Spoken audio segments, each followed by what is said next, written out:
السلام عليكم ورحمة الله. وعليكم السلام. بسم الله الرحمن الرحيم. الحمد لله والصلاة والسلام على أشرف المرسلين وعلى آله وصحبه أجمعين أما بعد.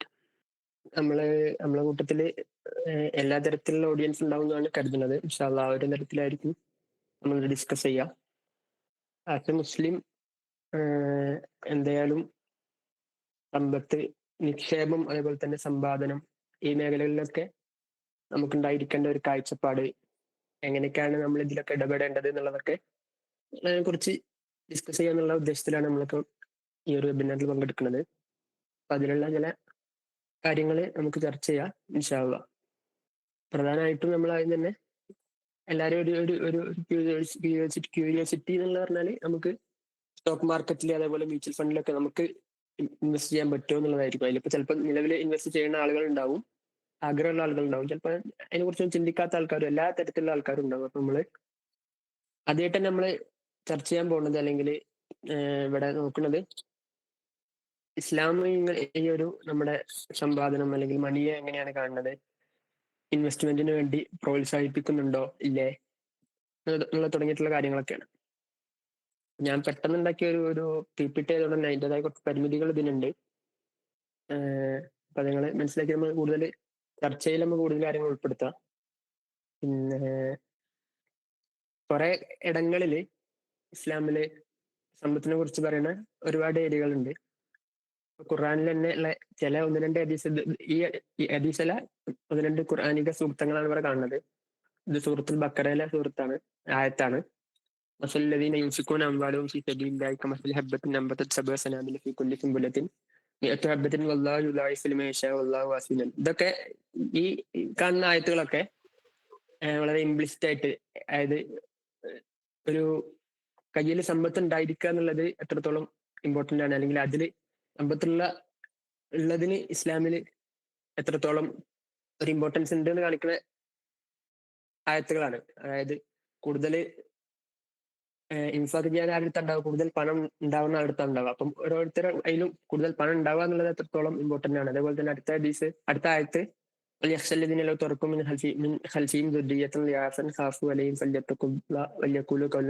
ഇത് മരണപ്പെട്ടു പോകുന്ന സമയത്ത് സമ്പത്തൊന്നും ഇല്ലാതെ, സമ്പത്ത് എല്ലാം ഒന്നുമില്ലാതെ മരിച്ചുപോയാണ്ട് തന്റെ ബാക്കിയുള്ള ആളുകൾക്ക്, ഫാമിലി അല്ലെങ്കിൽ തന്നെ ഡിപ്പെൻഡ് ചെയ്ത് കഴിഞ്ഞ ആൾക്കാർക്ക് വേണ്ടി ഒന്നും കരുതാതെ മരണപ്പെട്ടു പോകുന്നതിനെ കുറിച്ച് നിങ്ങൾ ഭയപ്പെടുക എന്നുള്ള ഇതാണ് ഈ ആയത്തിന്റെ അർത്ഥം. ഇവിടെയൊക്കെ ആ ആയത്തിനൊക്കെ വിശദീകരിച്ചുകൊണ്ട് ഇമാം റാജി റളിയല്ലാഹുവിനൊക്കെ അവിടെ പറയുന്നുണ്ട്, ചില ആളുകൾ രോഗശയ്യയിൽ കിടക്കുന്ന സമയത്ത് ചില ആളുകൾ വരും, എന്നിട്ട് പറയും നിങ്ങളെ മക്കൾ നിങ്ങൾക്ക് ഒരു ഉപകാരം ചെയ്തിട്ടില്ല, അതുകൊണ്ട് ഇതൊക്കെ ഇന്ന ആൾക്കാർക്ക് കൊടുത്താൽ കുറെ സ്വതക്ക ചെയ്താൽ എന്നൊക്കെ. അങ്ങനെ എന്നിട്ട് ആ ആള് എല്ലാം ചെയ്തിട്ട് എന്നിട്ട് മക്കൾക്കൊക്കെ ബുദ്ധിമുട്ടാണ് രീതിയിൽ മരണപ്പെട്ടു പോകും. തുടങ്ങിയിട്ട് അങ്ങനെയുള്ള ഒരുപാട് ആയത്തുകളുണ്ട്. അതാ ഈ ആയത്തുകളിൽ നിന്നൊക്കെ നമുക്ക് മനസ്സിലാകുന്നത് സമ്പത്ത് ഉണ്ടായിരിക്കുക എന്നുള്ളത് ഇസ്ലാം പ്രോത്സാഹിപ്പിക്കുന്നത് തന്നെയാണ്. അതിനൊരിക്കലും ഒരു സമ്പത്ത് കൂടുതൽ ഉണ്ടാക്കുക അല്ലെങ്കിൽ സമ്പത്ത് കയ്യിൽ കരുതുക എന്നുള്ളതൊന്നും മോശമായിട്ട് കാണേണ്ട ആവശ്യമില്ല എന്നുള്ളതാണ്. ഇതിൽ വേറെയും കുറെ ആയത്തുകളും കുറച്ചും കൂടിയൊക്കെ ഒരു കൃത്യമായിട്ടുള്ള ആയത്തുകളൊക്കെ നമുക്ക് കാണാൻ പറ്റും. അപ്പൊ അത് കൃത്യമായിട്ട് എനിക്ക് PPT ഉൾപ്പെടുത്താൻ പറ്റിയിട്ടില്ല. അപ്പൊ ഇതിൽ നിങ്ങൾക്ക് കൂടുതൽ റെഫർ ചെയ്യാൻ വേണ്ടിയിട്ടാണെങ്കിൽ ഞാൻ ഒരു ഭാഗം പറഞ്ഞുതരാം. അപ്പൊ ഇത് തഫ്സീർ റാസിയിലെ സൂറത്തു നിസായിലെ 5-ാമത്തെ ആയത്തിന്റെ തഫ്സീറിൽ പറയുന്ന ഭാഗമാണ്. അവിടെ ഹിഫ്ദുൽ മാലിനെ കുറിച്ചൊക്കെ കൂടുതൽ കാര്യങ്ങൾ പറയുന്നുണ്ട്, നിങ്ങൾക്ക് അവിടെ റെഫർ ചെയ്യാം. ഓക്കെ. പിന്നെ ഇനി ഇതില് നമ്മുടെ ഖുറാനിൽ തന്നെയുള്ള ഒരു ഫൈനാൻഷ്യൽ മാനേജ്മെന്റിന്റെ ഒക്കെ ഒരു ഭയങ്കര ഐഡിയൽ ആയിട്ടുള്ള ഒരു ആയത്താണ് അടുത്തത് പറയുന്നത്. നമ്മളൊക്കെ പരിചയപ്പെട്ട സൂറത്താണ് സൂറത്ത് യൂസുഫ് നബി അലൈഹി ഇസ്ലാമിന്റെ കാലഘട്ടത്തില് രാജാവ് ഒരു സ്വപ്നം കാണുകയും ആ സ്വപ്നത്തിന് ഒരു വിശദീകരണം ചോദിക്കുകയൊക്കെ ചെയ്ത സമയത്ത് യൂസുഫ് നബി അലൈഹി സ്വലാം കൊടുത്ത ആ ഒരു വിശദീകരണം കാര്യങ്ങളൊക്കെ നമുക്കറിയാം. അപ്പൊ ഇവിടെ ഈ ഒരു ആയത്ത് നമ്മൾ പരിശോധിക്കുകയാണെങ്കിൽ നമുക്ക് കുറച്ചുകൂടി ഇസ്ലാമിൽ എങ്ങനെയാണ് ഒരു ഫൈനാൻഷ്യൽ മാനേജ്മെന്റിന്റെ ഒരു കാണുന്നതെന്നൊക്കെയുള്ള കാര്യങ്ങൾ നമുക്ക് ഇതിന് മനസ്സിലാവും. ഈ ഒരു ആയത്തിലുണ്ട്. ഈ ആയത്ത് നമ്മൾ ഒന്നാണെങ്കിൽ ബിസ്മില്ലാഹിർ റഹ്മാനിർ റഹീം قال تزرعون سبع سنين دأبا فما حصدتم فذروه في سنبله إلا قليلا مما تأكلون. قال تزرعون سبع سنين دأبا, നിങ്ങൾ 7 വർഷം കണ്ടിന്യൂസ് ആയിട്ട് കൃഷി ചെയ്യുക. അപ്പൊ അവിടെ ഈ തദ്റൂന സബഅ സിനീന ദഅബ നിങ്ങൾ പ്രൊഡക്ഷൻ നടത്തണം, നിങ്ങൾ പ്രൊഡക്ഷനിൽ ഏർപ്പെടണം. എന്നിട്ട് ഫമാ ഹസത്തും നിങ്ങൾ കൊയ്തെടുക്കുന്നത് ഫദറൂഹു ഫി തുംബലി, അത് അതിന്റെ അതിരിൽ തന്നെ നിങ്ങൾ ഇതാക്കണം എന്ന് പറഞ്ഞാൽ അതിനെ സ്റ്റോർ ചെയ്ത് വെക്കണം. നിങ്ങൾ ഒരു കാര്യം പ്രൊഡ്യൂസ് ചെയ്താൽ അത് കൃത്യമായിട്ട് അത് സ്റ്റോർ ചെയ്ത് വെക്കണം. ഇല്ല കലീലം മിമ്മാത്തക്കുള്ളൂ, എന്നിട്ട് നിങ്ങൾക്ക് അതിന് ആവശ്യമുള്ളത് മാത്രം നിങ്ങൾ കൺസപ്ഷൻ ചെയ്യണം, നിങ്ങൾക്ക് അത് ആവശ്യമുള്ളത് മാത്രം നിങ്ങൾ ഉപയോഗിക്കണം. പിന്നെ സുമ്മ എത്തിക്ക് സബൂൻ ഷിദാദുൻ കുല്ലമാ കദ്ദംതും ലഹുന്ന, പിന്നെ അതിന് ശേഷം നിങ്ങൾക്ക് ബുദ്ധിമുട്ടുള്ള സമയങ്ങൾ വരും. കുല്ലമാ കദ്ദംതും ലഹുന്ന, നിങ്ങൾ മുമ്പ് സേവ് ചെയ്ത് വെച്ച ഇതിൽ നിന്ന് നിങ്ങൾക്ക് ഉപയോഗിക്കണം. ഇല്ല കലീലം മിമ്മാ തഫ്സിനും, വീണ്ടും ഇല്ല കലീലം മിമ്മാ തഫ്സിനും എന്ന് പറഞ്ഞാൽ നിങ്ങൾ മൊത്തമായിട്ട് എന്താക്കരുത്, അതിന് കഴിക്കരുത്. ഇനി അടുത്ത ഒരു പ്രൊഡക്ഷന് വേണ്ടിയിട്ടുള്ള ഒരു പ്രൊഡക്ഷൻ സൈക്കിളിന് വേണ്ടിയിട്ടുള്ള കുറച്ചുകൂടി നിങ്ങൾ എന്താക്കണം, ബാക്കിയാക്കി വെക്കണം. അപ്പൊ ഇതാണ് ഒരു ഇസ്ലാമിലുള്ള ഒരു ഈ ഒരു വിഷയത്തിൽ ഒരു ഐഡിയൽ ആയിട്ടുള്ള വേഴ്സ് എന്ന് വേണമെങ്കിൽ നമുക്ക് പറയാം. ഇതിൽ ഒരു പ്രൊഡക്ഷൻ മുതൽ ഉള്ള കാര്യങ്ങൾ പറയുന്നുണ്ട്. അതേപോലെ തന്നെ നമ്മൾ അടുത്ത ഒരു ന്യൂ പ്രൊഡക്ഷന് വേണ്ടിയിട്ട് കാര്യങ്ങൾ ഇസ്ലാമിൽ എന്നല്ല, നമ്മൾ ഒരു ന്യൂ പ്രൊഡക്ഷന് വേണ്ടിയിട്ട് നമ്മൾ ശ്രദ്ധിക്കണം എന്നുള്ളത് സൂചിപ്പിക്കുന്ന ഒരു ആയത്താണിത്. അതേപോലെ തന്നെ ഇനി ഈ ഒരു ഇൻവെസ്റ്റ്മെന്റിനെ കുറിച്ച് അല്ലെങ്കിൽ പറയുന്ന ആയത്തുകളെ കുറിച്ച് കൂടുതൽ ചർച്ച ചെയ്യുന്നില്ല. നമുക്ക് വേണമെങ്കിൽ അതൊക്കെ അങ്ങനത്തെ ആയത്തുകളോ ഹദീസുകളോ ഒക്കെ വേണമെങ്കിൽ നമുക്കത് ഗ്രൂപ്പുകളിലൊക്കെ ഷെയർ ചെയ്യാം. ഓക്കെ, ഇൻഷാല്ലാ. പിപിടിന്റെ ഞാൻ പറഞ്ഞില്ലേ, പിപിടിന്റെ ഒരു കുറച്ച് പ്രശ്നങ്ങളുണ്ട്, നിങ്ങൾ ക്ഷമിക്കുമെന്ന് വിചാരിക്കുന്നു. പിന്നെ ഇനി നമ്മൾ നേരിട്ട് സ്റ്റോക്ക് മാർക്കറ്റിന്റെ ഒരു ഏരിയയിലേക്ക് കടക്കാണ്. ഞാൻ ഈ സ്റ്റോക്ക് മാർക്കറ്റിനെ കുറിച്ച് ചർച്ച ചെയ്യുന്ന സമയത്ത് ഇത് ഒരു ജനറൽ ആയിട്ടുള്ള വിശദീകരണങ്ങളാണ് ഉണ്ടാകുക. ഇപ്പോ എന്താണ് സ്റ്റോക്ക് മാർക്കറ്റ്, അതേപോലെ തന്നെ അതിന്റെ ഒരു വർക്കിംഗ് എങ്ങനെയാണ്, അതേപോലെ തന്നെ മ്യൂച്വൽ ഫണ്ട് അതിന്റെ ഒരു വർക്കിംഗ്, അതൊക്കെ അതിനെ കുറിച്ച് കൂടുതൽ പഠിക്കുന്ന ആൾക്കാർക്കാണെങ്കിൽ കൂടുതൽ റെഫർ ചെയ്യേണ്ടി വരും ഇൻഷാ അല്ലാഹ്. അപ്പോ നമ്മളിപ്പോ നോർമലി ഈ ചിത്രത്തിൽ നിങ്ങൾ കാണുന്നുണ്ടാവും, ഇവിടെ ടാറ്റ മോട്ടോഴ്സ്, ഇൻഫോസിസ് എന്നൊക്കെ പറഞ്ഞിട്ടുള്ള ഒരാളുകളുണ്ട്. അവിടെ പോയിട്ട് ആളുകൾ എന്തൊക്കെയോ വാങ്ങുന്നു. നമ്മൾ നോർമലി കടയിൽ പോയിട്ട് നമുക്ക് ആവശ്യമുള്ള സാധനങ്ങൾ വാങ്ങുന്ന പോലെ തന്നെ ഈ സ്റ്റോക്ക് മാർക്കറ്റ് എന്ന് പറഞ്ഞാൽ ഇതേപോലെ ഒരു കമ്പനി, ഉദാഹരണത്തിന് ഇവിടെ കൊടുത്ത ടാറ്റ മോട്ടോഴ്സ് ഒരു കമ്പനി, വലിയ കമ്പനി ആയിട്ട് വളർന്നു. ആ കമ്പനി ഒരു സമയത്ത് എത്തിയപ്പോൾ അവർക്ക് അവരുടെ ഒരു ബിസിനസ് ഇനിയും വളർത്തണം എന്ന് തോന്നുകയാണ്. അപ്പൊ അതിനുവേണ്ടി പബ്ലിക്കിന്റെ കയ്യിൽ നിന്ന് ഇനി കുറച്ച് എമൗണ്ട് വാങ്ങണം, പബ്ലിക്കിന്റെ കയ്യിൽ നിന്ന് അവരുടെ ഈ ഒരു ബിസിനസ്ക്ക് കുറച്ച് എമൗണ്ട് വാങ്ങണം എന്ന് കരുതിയിട്ട് അവരുടെ കുറച്ച് ഒരു ഓഹരി, മൊത്തം ഓഹരികൾ ഒരിക്കലും ഒരു കമ്പനി കൊടുക്കില്ല. നോർമലി കൊടുക്കാറുള്ളത് ആ ഒരു കമ്പനിയുടെ മൊത്തം ഓഹരിയുടെ ഒരു 10% മുതൽ ഒരു 35% വരെയൊക്കെയുള്ള ഒരു ഓഹരികളാണ് ഇങ്ങനെ പബ്ലിക്കിന് വേണ്ടിയിട്ട് ഓഫർ ചെയ്യുക. അങ്ങനെ അവർ ആദ്യം ഒരു ഇനീഷ്യൽ പബ്ലിക് ഓഫറിംഗ് എന്ന് പറഞ്ഞ ഒരു പരിപാടി ഉണ്ടാവും. ഓരോ കമ്പനിയും അവരുടെ നിശ്ചിത സ്റ്റോക്കുകൾ ഇനി മുതൽ, ഇപ്പൊ ലുലു ഗ്രൂപ്പ് ഈ അടുത്താണ്, ഇപ്പൊ എനിക്ക് തോന്നുന്നത് ഒരു കൊല്ലോ അല്ലെങ്കിൽ 1.5 കൊല്ലമൊക്കെ ആയിട്ടുണ്ടാവുള്ളൂ, അവരവരുടെ സ്റ്റോക്കുകൾ പബ്ലിക്കിന് വേണ്ടി ഓഫർ ചെയ്തിട്ടുള്ളൂ. അങ്ങനെ ഓഫർ ചെയ്ത് കഴിഞ്ഞാൽ ആ സമയത്ത് ഈ IPOന്റെ സമയത്ത് എനിക്ക് തോന്നുന്നത് ഒരു 3 മുതൽ 5 ദിവസം വരെയൊക്കെയാണ് ഉണ്ടാവുക. ആ 5 ദിവസം കഴിഞ്ഞു കഴിഞ്ഞാൽ പിന്നെ നേരെ സെക്കൻഡറി മാർക്കറ്റിലാണ്. പിന്നെ അത് രണ്ട് മാർക്കറ്റുകളാണ് ഉള്ളത് ഈ ഒരു സ്റ്റോക്ക് മാർക്കറ്റിന്റെ കേസിൽ, പ്രൈമറി മാർക്കറ്റ്, സെക്കൻഡറി മാർക്കറ്റ്. ഈ പ്രൈമറി മാർക്കറ്റിലാണ് ഈ കമ്പനികൾ, ടാറ്റ മോട്ടോഴ്സ് അല്ലെങ്കിൽ ഇപ്പൊ ഇവിടെ കാണിക്കുന്ന ഇൻഫോസിസ് പോലത്തെ കമ്പനികൾ നേരിട്ട് നമ്മളെ പബ്ലിക്കിന് ഇത് ഓഫർ ചെയ്യാം. ഇത് ഒരു തവണ നമ്മൾ ഇവർ ഓഫർ ചെയ്ത മൊത്തം ഷെയറുകൾ പബ്ലിക് വാങ്ങി കഴിഞ്ഞാൽ പിന്നെ ഇപ്പൊ ഈ ഒരു 5 ദിവസം വരെയൊക്കെ ആയിരിക്കും സമയം ഉണ്ടാകുക. കഴിഞ്ഞ് കഴിഞ്ഞാൽ പിന്നെ ഇതിന്റെ പരിപാടികൾ നടക്കുക സെക്കൻഡറി മാർക്കറ്റിലാണ്. സെക്കൻഡറി മാർക്കറ്റ് എന്ന് പറഞ്ഞാൽ ഇപ്പൊ നിലവിൽ ഇവർ ഓഫർ ചെയ്ത ഇത്ര ഷെയറുകൾ ആര് വാങ്ങിക്കഴിഞ്ഞു, ഈ പബ്ലിക് വാങ്ങിക്കഴിഞ്ഞു. ഇനി ആ ഷെയറിന്റെ വില കൂടുന്നതിനും കുറയുന്നതിനും അനുസരിച്ച് ഇപ്പൊ വാങ്ങിക്കഴിഞ്ഞ ആൾക്കാർ ചിലപ്പോൾ ഷെയറുകളുടെ വില കുറച്ച് കൂട്ടുന്ന സമയത്ത് അത് വിൽക്കും. അത് വിൽക്കുന്ന സമയത്ത് പബ്ലിക്കിലെ തന്നെ വേറെ ചില ആളുകൾ ആ ഷെയർ വാങ്ങും. എന്നിട്ട് അത് അങ്ങനെ പിന്നെ പബ്ലിക്കിന്റെ ഇടയിലാണ് അവിടെ വിൽപ്പനയും കാര്യങ്ങളൊക്കെ നടക്കുക. ഇതാണ് ഇതിന്റെ ഒരു ബേസ്. ഇപ്പൊ ഇവിടെ സൈഡിലുള്ളത് എന്ന് പറഞ്ഞാല് നമുക്ക് ഷെയർ മാർക്കറ്റിൽ കാര്യങ്ങൾ ഇത് ചെയ്യണമെന്നുണ്ടെങ്കിൽ, പങ്കെടുക്കണം എന്നുണ്ടെങ്കിൽ നമുക്ക് നേരിട്ട് അതിൽ ഇൻവെസ്റ്റ് ചെയ്യാൻ പറ്റില്ല. ഒരു ബ്രോക്കർ ത്രൂ ഇതിൽ ഇൻവെസ്റ്റ് ചെയ്യാൻ പറ്റുള്ളൂ. അപ്പൊ ഇത് ഇവിടെ ഗ്രോ എന്ന് പറഞ്ഞ ഒരു ബ്രോക്കർ, അതിന്റെ ആപ്പിന്റെ പ്ലാറ്റ്ഫോമാണ്. കുറെ അധികം പ്ലാറ്റ്ഫോമുകൾ ഉണ്ട്, അല്ലെങ്കിൽ കുറെ അധികം ബ്രോക്കറുകൾ ഉണ്ട്, ഏഞ്ചൽ വണ് എന്നൊക്കെ പറഞ്ഞു തുടങ്ങിയിട്ടില്ല. അപ്പോ ഇപ്പൊ ഇതില് ഞാനിവിടെ ഇങ്ങനെ ഇങ്ങനെ നമുക്ക് ഒരു സ്റ്റോക്ക് മാർക്കറ്റിൽ ഇൻവെസ്റ്റ് അല്ലെങ്കിൽ ഇപ്പൊ ഒരു ഷെയർ വാങ്ങണമെന്നുണ്ടെങ്കിൽ അതിനൊരു പ്രത്യേക ട്രേഡിംഗ് അക്കൗണ്ട്, അതേപോലെ ഡിമാറ്റ് അക്കൗണ്ട് എന്നൊക്കെ പറഞ്ഞ അക്കൗണ്ടുകൾ ആവശ്യമാണ്. അതൊക്കെ ഇനി കൂടുതൽ, പക്ഷെ അതൊക്കെ നമുക്ക് പ്ലാറ്റ്ഫോമുകൾക്ക് അനുസരിച്ച് സിമ്പിൾ ആയിട്ട് ഇപ്പൊ ഗ്രോ എന്നുള്ള പ്ലാറ്റ്ഫോമോ അങ്ങനത്തെ അവരൊക്കെ പെട്ടെന്ന് ഉണ്ടായി കഴിഞ്ഞു. അതൊന്നും വലിയൊരു വിഷയമുള്ള കേസല്ല. അതിനെക്കുറിച്ചൊന്നും കൂടുതൽ ഇപ്പൊ ഒരാൾക്ക് സിമ്പിളി ഒരാൾക്ക് ഷെയറിൽ ഇൻവെസ്റ്റ് ചെയ്യണമെന്നുണ്ടെങ്കിൽ അതിനെക്കുറിച്ച് കൂടുതൽ പഠിക്കേണ്ട ആവശ്യമൊന്നുമില്ല. അതൊക്കെ ഇങ്ങനെ നമ്മൾ ഒരു നോർമലി ഒരു ആപ്പ് തുറക്കുമ്പോൾ കുറച്ച് ലോഗിൻ, കുറച്ച് സൈനപ്പ് എന്ന് പറഞ്ഞ പോലെ അതിങ്ങനെ അതിന്റെ ഒരു ഇക്വൽ ചെയ്തു പോകുന്നുള്ളൂ. ഈ ഡിമാറ്റ് ഇപ്പൊ ട്രേഡിംഗ് അക്കൗണ്ട്, ഡിമാറ്റ് അക്കൗണ്ട് എന്നൊക്കെ പറഞ്ഞാൽ എന്താന്ന് വെച്ചാൽ, ട്രേഡിംഗ് അക്കൗണ്ട് എന്ന് പറഞ്ഞാൽ നമുക്ക് ഒരു ബ്രോക്കർ ത്രൂ ഈ സ്റ്റോക്കുകൾ വാങ്ങണമെങ്കിലും വിൽക്കണമെങ്കിലും ഒക്കെ ഒരു ട്രേഡിംഗ് അക്കൗണ്ട് വേണ്ടി വരും. അതുപോലെ തന്നെ ഡിമാറ്റ് അക്കൗണ്ട് എന്ന് പറഞ്ഞാൽ നമ്മൾ വാങ്ങുന്ന ഷെയറുകൾ അല്ലെങ്കിൽ സ്റ്റോക്കുകളൊക്കെ സ്റ്റോർ ചെയ്ത് വെക്കുന്ന ഒരു അക്കൗണ്ട്, അതാണ് ഡിമാറ്റ് അക്കൗണ്ട്. ഓക്കെ, ഇതിന്റെ കൂടുതൽ സംശയങ്ങളോ കാര്യങ്ങളുണ്ടെങ്കിൽ നമുക്ക് ലാസ്റ്റ് ചർച്ച ചെയ്യാം. പിന്നെ അതേപോലെ തന്നെ നമ്മളൊരു നോർമലി ഇപ്പോ ഗ്രോയിലുള്ള ഇവിടെ നമ്മളൊരു സ്റ്റോക്ക്, ഇപ്പം ഇത് ഭാരതി എയർടെൽ എന്നുള്ള ഒരു സ്റ്റോക്കാണ്. അതിന്റെ ഇന്നത്തെ വിലയാണ് 1929 രൂപ എന്നുള്ളത്. അപ്പൊ അത് ഞാൻ വാങ്ങുകയാണെന്നുണ്ടെങ്കിൽ ഇവിടെ 3 ഓപ്ഷൻ കാണാം. ഡെലിവറി ഓപ്ഷൻ, അതിന്റെ അപ്പുറത്ത് ഇൻട്രാഡേ ഓപ്ഷൻ, അതിന്റെ അപ്പുറത്ത് MTF ഓപ്ഷൻ. MTF ഓപ്ഷൻ എന്ന് പറഞ്ഞാൽ മാർജിൻ ട്രേഡിംഗ് ഫെസിലിറ്റി എന്നുള്ളതാണ്. അതായത് ഇങ്ങനെ 3 ഓപ്ഷൻ നമുക്ക് കാണാൻ പറ്റും. ഇതില് ഒരു നോർമൽ ഓപ്ഷൻ, അല്ലെങ്കിൽ നമ്മൾ നോർമലി ഒരു സ്റ്റോക്ക് വാങ്ങുക എന്നുള്ളത് ഈ ഡെലിവറി എന്നുള്ള ഓപ്ഷനാണ്.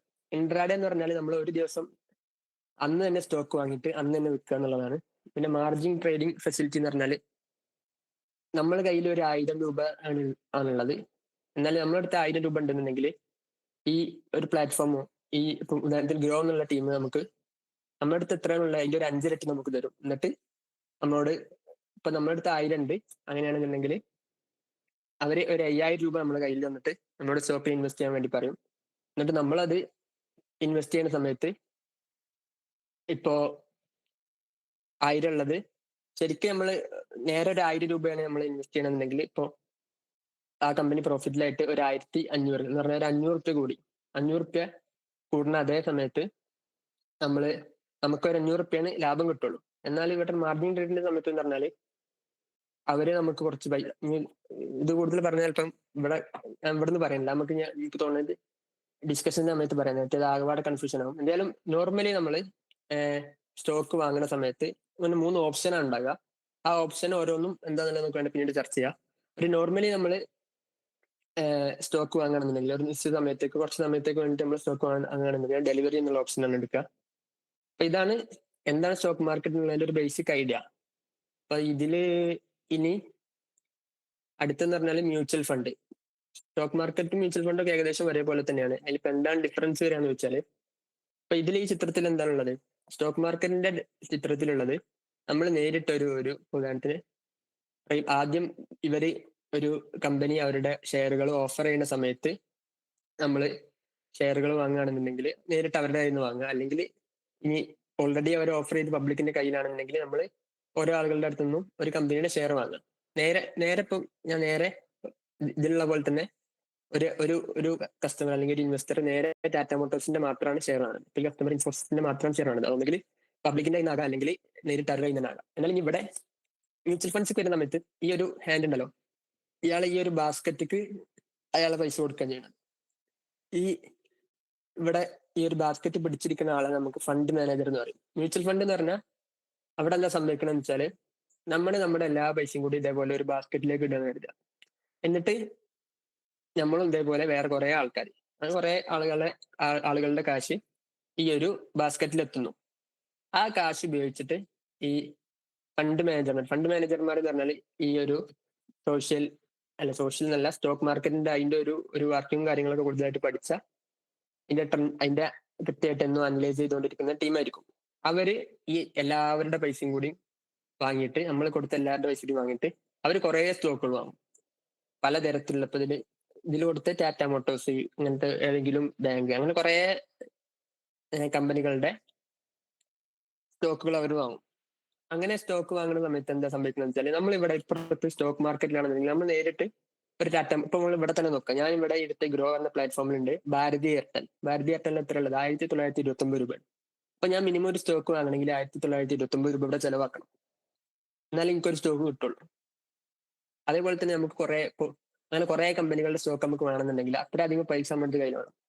എന്നാൽ മ്യൂച്വൽ ഫണ്ടിൽ എത്തുമ്പോൾ ഇവിടെ സംഭവിക്കണം എന്ന് വെച്ചാൽ നമ്മൾ എത്ര റുപ്യാണ് ഇപ്പൊ ഉദാഹരണത്തിന് ഓരോ മ്യൂച്വൽ ഫണ്ടിന് ഒരു പൈസ ഉണ്ടാകും. എന്നാലും ഇപ്പൊ ഇവിടെ ടോറസ് എത്തിക്കൽ ഫണ്ട് എന്നുള്ള ഞാൻ സൈഡിൽ കൊടുത്തിന് minimum S I P amount പറഞ്ഞാൽ നമ്മളിങ്ങനെ ഓരോ മാസത്തിലോ അങ്ങനെയൊക്കെ ഒരു ഡേറ്റ് വെച്ചിട്ട് കൃത്യമായിട്ട് ഓരോ മാസത്തിലും കൊടുക്കാന്നൊക്കെ ഉള്ള പോലത്തെ എമൗണ്ട്, അതിനാണ് SIP എമൗണ്ട് എന്ന് പറയാം. സിസ്റ്റമാറ്റിക് ഇൻവെസ്റ്റ്മെന്റ് പ്ലാൻ എന്ന് പറയും. ഒരു സിസ്റ്റമാറ്റിക് ആയിട്ട് നമ്മളിങ്ങനെ ഇൻവെസ്റ്റ്മെന്റ് ചെയ്യാം.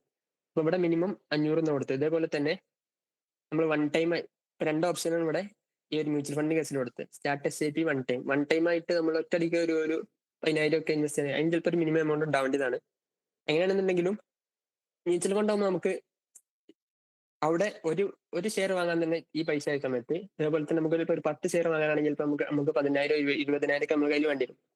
എന്നാൽ നമ്മൾ മ്യൂച്വൽ ഫണ്ടിൽ ഇൻവെസ്റ്റ് ചെയ്യുന്നു. മ്യൂച്വൽ ഫണ്ടിൽ ചെറിയ പൈസ ഒക്കെ നമുക്ക് ഇപ്പം പല ഫണ്ടുകളിലും 100ഉം 200ഉം ഒക്കെ ഇൻവെസ്റ്റ് ചെയ്യാൻ പറ്റിയ ഫണ്ടുകളുണ്ട്. അങ്ങനത്തെ ഒരു ഫണ്ടിൽ 200 രൂപയാണ് ഇപ്പൊ നമ്മൾ ഇൻവെസ്റ്റ് ചെയ്യണമെങ്കിൽ കൂടി നമ്മൾ ഈ ഒരു ബാസ്ക്കറ്റിലുള്ള എല്ലാ സ്റ്റോക്കുകളിലും നമ്മൾ എന്താണ് നമുക്ക് അതിന്റെ ഒക്കെ ബെനിഫിറ്റ് ഉണ്ടാവാണ്. അപ്പം മ്യൂച്വൽ ഫണ്ട് ആകുമ്പോൾ ഇപ്പൊ ഉദാഹരണത്തിന് ടാറ്റ മോട്ടോഴ്സ് ഡൗൺ ആയി മാർക്കറ്റിൽ, മൊത്തത്തിൽ ടാറ്റ മോട്ടോഴ്സിന്റെ എന്തൊക്കെ പ്രശ്നങ്ങൾ കാരണം ടാറ്റ മോട്ടോഴ്സ് ഡൗൺ ആയാലും ബാക്കിയുള്ളതൊക്കെ അത്യാവശ്യം ബാക്കിയുള്ള എല്ലാ കമ്പനികളും നന്നായിട്ട് വർക്ക് ചെയ്യണമെന്നുണ്ടെങ്കിൽ ഈ ഒരു മ്യൂച്വൽ ഫണ്ടിൽ നമ്മൾ പൈസ ഇട്ടാൽ ആ ഒരു ടാറ്റ മോട്ടോഴ്സിന്റെ ഒരു അധപ്പതനം അല്ലെങ്കിൽ അതിന്റെ ഒരു ഫാള് നമ്മളെ ബാധിക്കൂല. കാരണം ബാക്കിയുള്ളതൊക്കെ അത്യാവശ്യം വർക്ക് ചെയ്യുന്നുണ്ട്. അതുകൊണ്ട് മ്യൂച്വൽ ഫണ്ട് മൊത്തത്തിൽ തകരുക എന്നുള്ളത് കുറച്ചുകൂടെ ഒന്നുകൂടി റിസ്ക് കുറഞ്ഞ ഒരു ഓപ്ഷനാണ് സ്റ്റോക്ക് മാർക്കറ്റിൽ നേരിട്ട് നമ്മൾ ഇടപെടുക എന്നുള്ളതിന് അതിൽ കൂടുതൽ മ്യൂച്വൽ ഫണ്ടിൽ ഇൻവെസ്റ്റ് ചെയ്യുക എന്നുള്ളത്. പിന്നെ പോരാത്തതിന് സ്റ്റോക്ക് മാർക്കറ്റ് ആകുമ്പോൾ നമ്മൾ അതിനെ കുറിച്ച് കൃത്യമായിട്ട് അതിന്റെ ഒരു ട്രെൻഡ് നമ്മൾ അനലൈസ് ചെയ്യേണ്ടി വരും. ഇപ്പൊ പെട്ടെന്ന് ചിലപ്പം ട്രംപ് മാറുക അങ്ങനെ എന്തെങ്കിലുമൊക്കെ ആകുമ്പോൾ മൊത്തത്തിൽ ആൾക്കാർക്ക് ഒരു പ്രശ്നങ്ങൾ ഉണ്ടാവും. ഇപ്പോ അവർക്ക് ഈ ബിസിനസ് അവിടെയുള്ള ചില ബിസിനസ്സുകൾ ട്രംപ് മാറുമ്പോൾ ട്രംപിന്റെ സപ്പോർട്ട് ഇല്ലാതായാലും പ്രശ്നങ്ങളാണ്. അങ്ങനെ മൊത്തത്തിൽ അത് ചിലപ്പോൾ ഒരു മൊത്തം ഇൻഡസ്ട്രിയെ അമേരിക്ക മുതൽ ഇവിടെ ഇന്ത്യയിലും എല്ലായിടത്തും ബാധിക്കുന്ന ഒരു അവസ്ഥ ഉണ്ടാവും. അങ്ങനത്തെ സമയത്തൊക്കെ ചിലപ്പോൾ ആകെ കയ്യിൽ നിന്ന് പിടുത്തം വിട്ട് പോകും. അപ്പൊ അങ്ങനെ അതിനൊക്കെ നമ്മൾ കൃത്യമായിട്ട് കഴിച്ചിട്ടാണെന്നുണ്ടെങ്കിൽ നമുക്ക് നമ്മൾ കൃത്യമായിട്ട് എങ്ങനെയാണ് സ്റ്റോക്ക് മാർക്കറ്റ് വർക്ക് ചെയ്യുന്നത്, അതിന്റെ ഒരു ട്രെൻഡ് എങ്ങനെയാണ് നമ്മൾ കൃത്യമായിട്ട് അനലൈസ് ചെയ്യേണ്ടി വരും. കൃത്യമായിട്ട് നമ്മൾ അതിൽ എപ്പോഴും ഇടപെട്ടുകൊണ്ടിരിക്കേണ്ടി വരും. എന്നാലും സ്റ്റോക്ക് മാർക്കറ്റ് വളരെ ഒരു വിജയകരമായിട്ട് ഇൻവെസ്റ്റ്മെന്റ് ആയിട്ട് കൊണ്ടുപോകാൻ പറ്റുള്ളൂ. അല്ലാതെ നമ്മൾ നോർമലി ചിലപ്പം നമ്മൾ ഒരു സ്റ്റോക്കിൽ ഇൻവെസ്റ്റ് ചെയ്തു, ചിലപ്പോൾ നമ്മളെ ഭാഗ്യം പോലെ ആ കമ്പനി നന്നായിട്ട് വളർന്നു, നമുക്ക് അതിൽ പൈസ എത്തി, ചിലപ്പോൾ ചിലത് പറ്റ പൊട്ടി, അങ്ങനെ അതിലൊരു സിസ്റ്റമാറ്റിക് ആയിരിക്കില്ല. മറ്റേ നമ്മൾ കൃത്യമായിട്ട് അതിനെ കുറിച്ച് പഠിച്ചിട്ട് അനലൈസ് ചെയ്തിട്ടാണ് ഇതാക്കണമെന്നുണ്ടെങ്കിൽ ഒരു സിസ്റ്റമാറ്റിക് ആയ ഇൻവെസ്റ്റ്മെന്റ് പ്ലാൻ ആയിട്ട് സ്റ്റോക്ക് മാർക്കറ്റിന് മാറ്റാൻ പറ്റും. എന്നാൽ മ്യൂച്വൽ ഫണ്ട് ആകുമ്പോൾ അത്ര ഒന്നും പ്രശ്നമില്ല. കാരണം ഇതൊന്നും മാനേജ് ചെയ്യണത് നമ്മളല്ല, കൃത്യമായിട്ട് പഠിച്ചിട്ട് അതിന് വേണ്ടി വർക്ക് ചെയ്യുന്ന ഫണ്ട് മാനേജേഴ്സ് ഉണ്ടാകും. ഇവരാണ് അതിനൊക്കെ വേണ്ടി മാനേജ് ചെയ്യണത്. നമ്മൾ ജസ്റ്റ് കൃത്യമായിട്ട് അതിൽ ഇൻവെസ്റ്റ് ചെയ്താൽ മാത്രം മതി. ഓക്കെ, ഇതാണ് മ്യൂച്വൽ ഫണ്ടും ഇതും തമ്മിലുള്ള വ്യത്യാസം, സ്റ്റോക്ക് മാർക്കറ്റും തമ്മിലുള്ള. ഓക്കെ, അപ്പൊ ഇതാണ് അതിന്റെ ഒരു ജനറൽ വ്യൂ.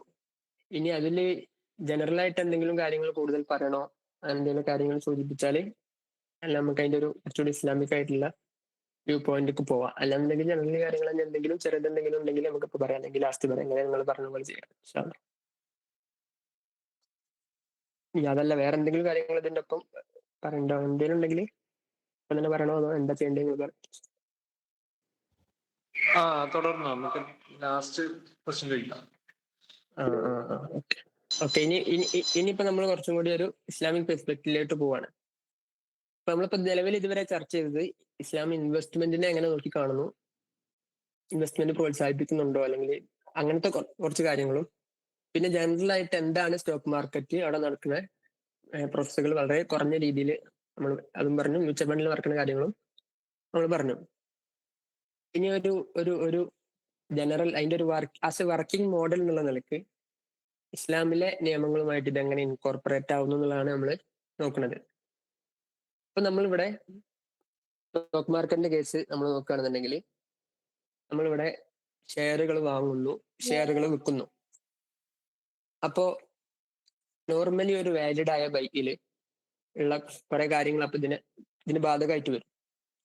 അപ്പൊ അതിൽ പെട്ട നമ്മൾ മിൻഹാജു ത്വാലിബീൻ ഇമാം നബി റളിയല്ലാഹു തൊലവിലെ പ്രധാനപ്പെട്ട ഒരു 5 ഷർത്തുകൾ പറയുന്നുണ്ട്. ഷർത്തുഹു എന്ന് പറഞ്ഞാൽ ഈജാബ് കബൂൽ എന്നൊക്കെ പറഞ്ഞ് അത് നമ്മൾ ഇംഗ്ലീഷിലൂടെ എഴുതിയിട്ടുണ്ട്. എന്തൊക്കെയാണ്? ഒന്ന് ഈജാബ് കബൂൽ എന്നുള്ളതാണ് ഒരു വാലിഡ് വഴിയിൽ വേണ്ട കാര്യങ്ങൾ. അതിവിടെ കൃത്യമായിട്ടുണ്ട്. അതിനിപ്പോ സ്റ്റോക്ക് മാർക്കറ്റിൽ നിന്ന് നമ്മൾ ഷെയർ വാങ്ങണമെങ്കിലും ഈ ഇവിടെ സെല്ല് എന്നുള്ളതും ബൈ എന്നുള്ളതും ഒക്കെ തന്നെയാണ് അതിന്റെ പ്രധാനപ്പെട്ട ഏരിയകൾ.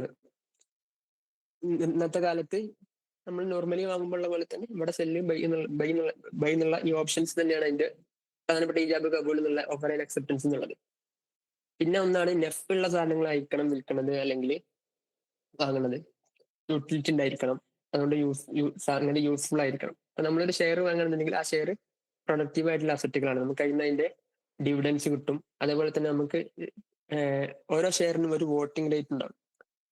ഇപ്പൊ നോർമലി നമ്മൾ ഏതെങ്കിലും കമ്പനികളുടെ ഇത് വാങ്ങുകയാണെങ്കിൽ അവിടെ ആനുവൽ ആയിട്ടുള്ള മീറ്റിങ്ങുകളോ കാര്യങ്ങളോ ഉണ്ടാകുമ്പോൾ അത് അവരെ അറിയിക്കും. അങ്ങനത്തെ വോട്ടിംഗ് ഒരാൾക്ക് 100 ഷെയർ ഉണ്ടെങ്കിൽ അയാൾക്ക് 100 വോട്ടിന് അവകാശം ഉണ്ടാവും. അങ്ങനെ വോട്ടിംഗ് അവകാശം തരുന്നുണ്ട്, ആ കാര്യങ്ങളൊക്കെ ഷെയർ തരുന്നുണ്ട്. പിന്നെ അതേപോലെ തന്നെ ഇൻകാനു തസ്ലീം, നമുക്കത് ഡെലിവർ ചെയ്യാൻ പറ്റിയതായിരിക്കണം. ഇവിടെ ഷെയർ എന്നുള്ളത് ഡെലിവറി ചെയ്യണത് ഇലക്ട്രോണിക്കലി ആണ്. ഇലക്ട്രോണിക്കലി ഡിമാറ്റ് അക്കൗണ്ടിലേക്ക് നമ്മൾ പറഞ്ഞല്ലോ, നമ്മൾ ഷെയർ വാങ്ങിയാൽ അത് സൂക്ഷിച്ചിരിക്കുന്ന അക്കൗണ്ടാണ് ഡിമാറ്റ് അക്കൗണ്ട്. ആ ഡിമാറ്റ് അക്കൗണ്ടിലേക്ക് ഇലക്ട്രോണിക്കലി ഷെയറുകൾ ഡെലിവറി ചെയ്യുന്നുണ്ട്. പിന്നെ ഓണർഷിപ്പ് മിൽക്കിയത്ത് ഉണ്ടായിരിക്കണം. ഓൺലി എക്സിസ്റ്റിംഗ് ആയിട്ടുള്ള ഷെയർ ഹോൾഡേഴ്സിനോ അല്ലെങ്കിൽ കമ്പനിക്കോ മാത്രമാണ് ഷെയറുകൾ സെല് ചെയ്യാൻ പറ്റുക. അതുകൊണ്ട് തന്നെ അവിടെ മിൽക്കിയത്ത് ഉണ്ട്, അതിൽ ഡൗട്ടൊന്നുമില്ല. പിന്നെ അതേപോലെ തന്നെ നോളജ് അല്ലെങ്കിൽ ഇപ്പം സെർട്ടൈനിറ്റി വേറൊന്നും ഇല്ലാതിരിക്കുക, അതിനെക്കുറിച്ച് കൃത്യമായിട്ടുള്ള അറിവുണ്ടായിരിക്കുക എന്നതാണ്. ഷെയർ എന്നുള്ളത് കൃത്യമായിട്ട് അതിന്റെ എല്ലാ കാര്യങ്ങളും വെൽ ഡിഫൈൻഡ് ആണ്. അതിൽ കമ്പനീന്റെ എത്രയാണ് ഷെയർ ഉണ്ടാവുക, അതിന്റെ വില എങ്ങനെയൊക്കെയാണ് വില, കാര്യങ്ങളൊക്കെ. ഈ ഒരു പ്രധാനമായിട്ടും ചില ആളുകൾ ചുരുക്കം ചില ആളുകളാണ്, ചുരുക്കം ചില എന്നല്ല കുറെ ആളുകൾ ഇതിനെക്കുറിച്ച് പറ്റില്ല എന്ന് പറഞ്ഞ ആൾക്കാർക്ക് തന്നെ ഉള്ള പ്രധാനപ്പെട്ട ഒരു പ്രശ്നം വരുന്നത് ഈ ഒരു നോളജ് അല്ലെങ്കിൽ സെർട്ടൈനിറ്റി. ഇവിടെ എന്താണ് വിൽക്കുന്നത്, എന്താണ് ഇവിടുത്തെ ഒരു വിൽപ്പന വസ്തു എന്നുള്ളത് കൃത്യമാവുന്നില്ല. അതിൽ അവ്യക്തതകൾ ഉണ്ടെന്നുള്ളത് തന്നെ ഇതൊരു ശരിയായിട്ടുള്ള വെൽഡായിട്ടുള്ള ബൈ അല്ല എന്നുള്ളതാണ് അവരുടെ ഒരു വാദം. ഇത് ശരിയല്ല എന്ന് എതിർക്കുന്ന ഒരാളുകളുടെ വാദം. എന്നാൽ ഭൂരിഭാഗം നമ്മുടെ ഇന്റർനാഷണൽ അക്കാദമികളും സമകാലിക പണ്ഡിതരും ഒക്കെ ഇതിന്റെ കീഴിൽ ഈ നോളജ് സെർട്ടൈനിറ്റി എന്നുള്ളത് അത് കൃത്യമാണെന്നുള്ളത് തന്നെ പറഞ്ഞത്. ഇനി നമുക്ക് ഇവിടെ ചില നബി ഇമാമിന്റെ ചില മജ്മൂലയും റൗലയിലും ഒക്കെ ചില ഇബാറത്തുകൾ നമുക്ക് നോക്കാം. ഇവിടെ പറയുന്നുണ്ട് ഫസ്റ്റത്തെ മജ്മൂല ഇബാറത്താണ്. മജ്മൂൽ ഇവിടെ പേജും കാര്യങ്ങളൊക്കെ ഇവിടെ കൊടുത്തിട്ടുണ്ട്, നിങ്ങൾക്ക് ആവശ്യമുണ്ടെങ്കിൽ ഞാൻ പിന്നെ PPT ഷെയർ ചെയ്യാം. കാല അസ്ഹാബുന യജൂസു ബൈഉൽ ജുസ്ഇ ശാഇ മിൻ കുല്ലി ജംലത്തിൻ മഅലൂമത്തിൻ ബിൻ ദാരിൻ ഔ അർളിൻ ഔ അബ്ദിൻ ഔ സുബ്രത്തിൻ ഔ സമറത്തിൻ വഗയ്യ ലിഅദമിൽ ഖററി. അത് ഒരു അറിയപ്പെട്ട ഒരു വലിയൊരു കൂട്ടത്തിന്റെ ഒരു ഓഹരി വാങ്ങുക എന്നുള്ളത്, അതിന്റെ ഒരു ജുസ് വാങ്ങുക എന്നുള്ളത് ഇതാണെന്നുള്ളതാണ് പറയുന്നത്.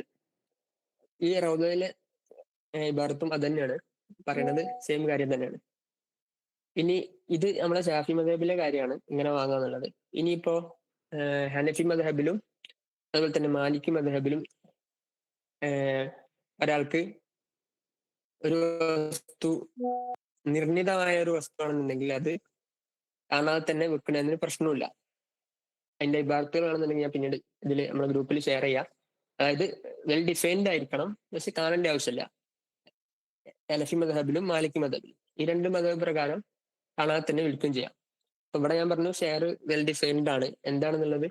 നോർമലി ഇന്നത്തെ ഒരു സാഹചര്യത്തിൽ എല്ലാവർക്കും ഇപ്പൊ ഒരു കമ്പനി പോയിട്ട് ആ കമ്പനിന്റെ എന്തൊക്കെ പ്രവർത്തനങ്ങളാണ് എന്തൊക്കെ കാര്യങ്ങളാണെന്നുള്ളത് നോക്കി കാണാനും പറ്റില്ല. പക്ഷെ ഒരു കമ്പനിയുടെ മൊത്തം വർക്കിംഗ് എങ്ങനെയാണ്, അതിന്റെ ഒരു മൊത്തം പ്രോഫിറ്റ് ആൻഡ് ലോസ് സ്റ്റേറ്റ്മെന്റുകൾ, ആനുവൽ ഫിനാൻഷ്യൽ സ്റ്റേറ്റ്മെന്റുകൾ പബ്ലിക്കലി അവൈലബിൾ ആയിരിക്കും. എങ്ങനെയൊക്കെയാണ് അതിന്റെ പ്രോഫിറ്റ്, ഇതെങ്ങനെയാണ് ഒരു ഷെയർ എന്ന് പറയുമ്പോൾ എത്രത്തോളാണ് അതിന്റെ വില, ഫേസ് വാല്യൂ എത്രയാണ്, അങ്ങനെ തുടങ്ങിയുള്ള കാര്യങ്ങളൊക്കെ വെൽ ഡിഫൈൻഡ് ആയിരിക്കും, എല്ലാവരും കാണാൻ പറ്റും. അതുകൊണ്ട് തന്നെ അതിൽ അത് വ്യക്തമല്ല എന്ന് പറയുന്നതിൽ അർത്ഥമല്ല. പിന്നെ അതേപോലെ തന്നെ മജ്മൂലിൽ തന്നെ മറ്റൊരു ബേർത്താണ് യജൂസുൽ മാലിക്കി ബൈഉ ജമീഇൽ അമാനാത്തി ഖബ്ല ഖബ്ലിഹ ലിഅന്നൽ മിൽക ഫിഹ താമുൻ വഹിയ കൽ വദിയത്തി ഫി യദിൽ മുദൈ. അതായത് ഒരു മാലിക്കിന് ഒരു വസ്തുവിന്റെ ഉടമസ്ഥൻ ആ വസ്തു വേറെ ആളെടുത്ത് നമ്മൾ അമാനത്തായിട്ട് കൊടുത്തതാണ്. ആ അമാനത്തായിട്ട് കൊടുത്തത് ഖബ്ല ഖബ്ലിഹ, നമ്മൾ തിരിച്ച് ഖബ്ല ചെയ്യുന്നതിന് മുമ്പ് തന്നെ നമുക്ക് എന്താക്കാൻ പറ്റും, ബൈ ചെയ്യാൻ പറ്റും. ലിയന്നൽ മിൽക്ക ഫിഹ താമുൻ വഹിയ കൽവലിയത്ത് ഫിയൽ മിൽക്ക്. കാരണം ഇയാളെടുത്തപ്പോഴും അയാൾ അതിന്റെ മിൽക്ക് താമായിട്ട് തന്നെയാണ് ഉള്ളത്. അതുകൊണ്ട് നമ്മളെ കയ്യിലേക്ക് അതിന്റെ ഒരു ഒരു ഒരു ഒരു ഷെയർ എന്താണ് വരിക, നമ്മുടെ കയ്യിലേക്ക് തന്നെ ആയിരിക്കണം, അല്ലെങ്കിൽ അങ്ങനത്തെ ചില കാര്യങ്ങളൊക്കെ അങ്ങനെ ഒരു ഒരു സങ്കീർണമായ ചർച്ചയിലേക്ക് കൊണ്ടുപോകേണ്ട ആവശ്യമില്ല. അവിടെ നമ്മൾ പറഞ്ഞല്ലോ, ബൈയിങ് എ ഷെയർ അല്ലെങ്കിൽ സെല്ലിങ് എ ഷെയർ എന്ന് പറഞ്ഞാൽ അവിടെ നടക്കുന്നത് transferring ownership in A tangible or intangible asset. ഒരു കമ്പനിയുടെ ഒരു ടാൻജിബിളോ ഇൻടാൻജിബിളോ ആയിട്ടുള്ള അസറ്റുകൾ ഉണ്ടാകും. ആ അസറ്റുകളുടെ ഓണർഷിപ്പുകൾ നമ്മൾ ബൈ ചെയ്യുന്ന സമയത്ത് നമ്മുടേതായി മാറുന്നു. സെല് ചെയ്യുന്ന സമയത്ത് ആ ഓണർഷിപ്പ് നമ്മൾ വേറെ ആൾക്ക് കൊടുക്കുന്നു. ഇതാണ് ഇവിടെ നടക്കുന്ന പ്രോസസ്സ്. ഈ പ്രോസസ്സിൽ തന്നെ ഇപ്പം നമ്മളിങ്ങനെ ഈ അസറ്റുകൾ നമ്മൾ വാങ്ങലോട് കൂടി, അസറ്റിന്റെ ഒരു നിശ്ചിത ഭാഗം നമ്മൾ വാങ്ങലോട് കൂടി നമ്മളും കൂടി ആ കമ്പനിയുടെ ഓണറായി മാറി. ഓണറായി മാറുമ്പോൾ സ്വാഭാവികമായിട്ടും അവിടെ ഉണ്ടാവുന്നത്, അവിടെ നമ്മളൊരു മുഷാരക്കാന്ന് പോലെ ശരിക്കും പറഞ്ഞ ഒരു അഗ്രിമെന്റ് ഒന്നുമില്ലെങ്കിൽ കൂടി നമ്മൾ ഓണറായി മാറിയ സ്വാഭാവികമായിട്ടും അവിടെ നടക്കുന്നത് മുഷാറക്ക എന്നുള്ള ഇടപാട്. മുഷാറക്ക എന്ന് പറഞ്ഞാൽ നമ്മൾ നോർമലി ഫിക്ക് കിതാബിലൊക്കെ ഷിർക്കത്ത് എന്ന് പറഞ്ഞാണ്ട് കാണാൻ പറ്റും. പാർട്ണർഷിപ്പ് ബിസിനസ് എന്നുള്ളതാണ് ഉദ്ദേശിക്കുന്നത്. അവിടെ പാർട്ണർഷിപ്പ് ബിസിനസ് ആകുമ്പോൾ നോർമലി ഷാഫി മദ്ഹബ് അതേപോലെ തന്നെ മാലിക്കി മദ്ഹബുകൾ പ്രകാരം ക്യാപിറ്റലിന്റെ നമ്മുടെ മൂലധനം എത്രയാണോ അതനുസരിച്ചിട്ടാണ് പ്രോഫിറ്റ് ആൻഡ് ലോസ് വീതിക്കേണ്ടത്. എന്നാൽ മറ്റു മദ്ഹബുകളിൽ, ഹനഫി ഹംബലി മദ്ഹബുകളിലൊക്കെ അതിൽ അഭിപ്രായ വ്യത്യാസങ്ങളുണ്ട്. ഇപ്പൊ ഒരാൾ കൂടുതൽ വർക്ക് ചെയ്യുകയാണെന്നുണ്ടെങ്കിൽ അയാൾക്ക് കൂടുതൽ കൊടുക്കാൻ പറ്റില്ല, അങ്ങനത്തെ ഒക്കെ വിഷയങ്ങളുണ്ട്. അതൊന്നും പിന്നെ നമ്മൾ ഇവിടെ അതൊന്നും വലുതായിട്ട് നമുക്ക് ബാധിക്കില്ല. കാരണം നോർമലി ഒരു മൊത്തം ഞാൻ പറഞ്ഞല്ലോ, ഒരു സ്റ്റോക്ക് മാർക്കറ്റ് എങ്ങനെ വർക്ക് ചെയ്യണമെന്ന് വെച്ചാൽ, ഒരു കമ്പനി ഒരു നിശ്ചിത സമയം എത്തുമ്പോൾ അതിന്റെ ഒരു ഉദാഹരണത്തിൽ ഒരു 35% അല്ലെങ്കിൽ ഒരു 40% മൊത്തം ഇവിടേക്ക് IPO ലിസ്റ്റ് ചെയ്തിട്ട് പബ്ലിക്കിന് കൊടുക്കും. പബ്ലിക്കിന് കൊടുക്കുന്ന സമയത്ത് പിന്നെ അവിടെ ആ 35% ഷെയറുകൾ എന്നുള്ളത് പബ്ലിക് ഓൺ ചെയ്യുന്നതും ബാക്കി 65% ഷെയറുകൾ എന്നുള്ളത് ആ കമ്പനിയുടെ വിവിധ ആൾക്കാർ ഷെയർ ചെയ്യണതും. അപ്പൊ എല്ലാവർക്കും ഒരേപോലെ അവിടെ ഇത് നടക്കും. പ്രോഫിറ്റ് ആണെങ്കിലും ലോസ് ആണെങ്കിലും കൃത്യമായിട്ട് അവിടെ വിധിക്കപ്പെടും. അപ്പൊ അവിടെ ഈ ഒരു വിഷയത്തിൽ വലിയ പ്രശ്നങ്ങളൊന്നും വരുന്നില്ല. പിന്നെ ഇനി കൂടുതൽ എന്തെങ്കിലും നമുക്ക് ചർച്ച ചെയ്യാം. അപ്പൊ ഇവിടെ സ്റ്റോക്ക് മാർക്കറ്റിലൊക്കെ ഉണ്ടാവുന്ന ഈ ഒരു നമ്മൾ വാങ്ങലോട് കൂടി, ഒരു ഷെയർ വാങ്ങലോട് കൂടി ഉണ്ടാണ് ഒരു ഇടപാട് എന്നുള്ളത് നമ്മൾ ഷെയർ ഹോൾഡേഴ്സ് തമ്മിലുള്ള ഇടപാട്, അല്ലെങ്കിൽ ഷെയർ ഹോൾഡേഴ്സും കമ്പനിയിലുള്ള മൊത്തം ഷെയർ ഹോൾഡേഴ്സിന് ഇടയിലുള്ള കോൺട്രാക്ട് എന്ന് പറയുന്നത് മുഷാറക്കയാണ്. മുഷാറക്ക എന്നുള്ളത് കൃത്യമായിട്ട് തന്നെയാണ് നമ്മുടെ ഈ ഒരു സ്റ്റോക്ക് മാർക്കറ്റിൽ നടക്കുന്നതും. അപ്പൊ as A working model stock മാർക്കറ്റിൽ നമ്മൾ ഇതുവരെ ചർച്ച ചെയ്തതിൽ നമുക്ക് പ്രശ്നങ്ങളൊന്നും കാണാൻ കഴിഞ്ഞിട്ടില്ല. പിന്നെ ഇനിയുള്ളത് മ്യൂച്വൽ ഫണ്ടാണ്. നമ്മൾ ഒരാൾക്ക് പൈസ കൊടുക്കുന്നു, അയാൾ നമുക്ക് വേണ്ടി കുറെ സ്റ്റോക്കുകൾ വാങ്ങുന്നു, നമുക്ക് വേണ്ടി കുറെ സ്റ്റോക്കുകൾ വിൽക്കുന്നു. അങ്ങനെ അതാണ് ഇവിടെ വ്യത്യാസം വരുന്നത്. അപ്പൊ ഇവിടെ നടക്കുന്നത്, ഈ സ്റ്റോക്ക് വാങ്ങുന്ന ആള് എന്നുള്ളത് നമുക്ക് വേണ്ടി ഒരു ഏജന്റായിട്ട്, ഒരു വക്കീലായിട്ട് പ്രവർത്തിക്കും. അയാൾക്ക് നമ്മളൊരു ഫീ എന്നുള്ള നിലയ്ക്ക് ഒരു ഫീയും കൊടുക്കും. നേരത്തെ പോലെ തന്നെ മുഷാറക്ക് തന്നെയാണ് ഇവിടെ. ആ ഫണ്ടിൽ നമ്മൾ ഏതൊക്കെ ഫണ്ടിലാണ് നോക്കിയത്, ആ ഫണ്ടിലൊക്കെ നമ്മൾ ഉടമസ്ഥരാകുന്നു. അതിൽ നമുക്ക് ഇതേപോലെ അതിന്റെ പ്രോഫിറ്റിന്റെ ലോസിനനുസരിച്ച് നമുക്ക് അത് നമ്മളെ ബാധിക്കുന്നു. അപ്പൊ ഇവിടെ സ്റ്റോക്ക് മാർക്കറ്റിലാണെങ്കിലും രണ്ടിലാണെങ്കിലും ആ ഒരു ഇടപാട് എന്നുള്ള നിലക്ക് അവിടെ മുഷാറക്കയാണ്. ബാക്കി കാര്യങ്ങളൊക്കെ നേരത്തെ നമ്മൾ പറഞ്ഞ അതിലും വരും. അങ്ങനെയൊക്കെയാണ് അതിൽ വർക്കിംഗ് മോഡൽ എന്നുള്ള നിലക്ക് അതിന്റെ ഒരു ശരീരത്തിന്റെ വശം. നമ്മൾ ഈ ഇത്ര നേരം പറഞ്ഞ വെച്ചിട്ട് നമുക്ക് എന്താ പറയാ, നമ്മൾ നോർമലി ഒരു കച്ചവടം ഇപ്പൊ നമ്മൾ ഇതുവരെ ചർച്ച ചെയ്തൊക്കെ ഒരു വാലിഡ് ആയ ബൈന്റെ ഷർത്തുകൾ പറഞ്ഞു. അപ്പൊ അതൊക്കെ ഓക്കെ ആണെന്നുണ്ടെങ്കിൽ അപ്പൊ അത് ശരിയായ ഒരു കച്ചവടമാണ്. ബാക്കി അതിനുള്ള കോൺട്രാക്റ്റുകളും ഒക്കെ ശരിയായ രീതിയിലാണെന്നാണ് നമ്മളിപ്പോ ചർച്ച ചെയ്തതിന്റെ ഒരു ചുരുക്കം. അപ്പൊ ഈ നിലക്ക് ഒരു കച്ചവടം എന്നുള്ള നിലക്ക് ഒരു ഓക്കെയാണ്. ഇപ്പൊ സ്റ്റോക്ക് മാർക്കറ്റിൽ നമ്മൾ ഇൻവെസ്റ്റ് ചെയ്യാന്നുള്ളതും അതേപോലെ തന്നെ മ്യൂച്വൽ ഫണ്ടിൽ ഇൻവെസ്റ്റ് ചെയ്യാന്നുള്ളതും ഓക്കെയാണ്. ഇനിയിപ്പോ നോർമലി ഒരു കച്ചവടം ചെയ്യുന്ന സമയത്ത് നമ്മൾ എന്തൊക്കെ ശ്രദ്ധിക്കണോ അതൊക്കെ ഇതിലും വരും. അപ്പൊ നമ്മൾ ഈ പറഞ്ഞ നിയമങ്ങളല്ലാതെ പിന്നുള്ളതാണ് പലിശ ഉണ്ടാകാൻ പാടില്ല. അതേപോലെ തന്നെ നമ്മളിവിടെ നേരത്തെ കുറവ് ചർച്ച ചെയ്തു, കുറവ് ഉണ്ടാകാൻ പാടില്ല. ഒരു അനിശ്ചിതത്വം ഉണ്ടാകാൻ പാടില്ല. ഓർമ്മ എന്ന് പറഞ്ഞാൽ നോർമലി കൊടുക്കുന്ന ഡെഫിനിഷൻ തന്നെ ജുഹില ആക്കിബത്തു എന്നുള്ളതാണ്. ഒരു റിസൾട്ട് എന്താണെന്ന് അറിയാത്ത കോലത്തിലുള്ള കച്ചവടം ആവാൻ പാടില്ല. പിന്നെ ഒരു ഒരു ആർക്കാണ് ഒരു ഒരാൾക്ക് ഭയങ്കര ലോസ്, ഒരാൾക്ക് ഭയങ്കര നമ്മൾ ഗാംബ്ലിംഗ് എന്നൊക്കെ പറയല്ലോ, ആ ഒരു തരത്തിലേക്ക് പോകാൻ പാടില്ല. അങ്ങനത്തെ കുറെ കാര്യങ്ങളാണ് പിന്നീട് നമ്മൾ ശ്രദ്ധിക്കേണ്ടത്.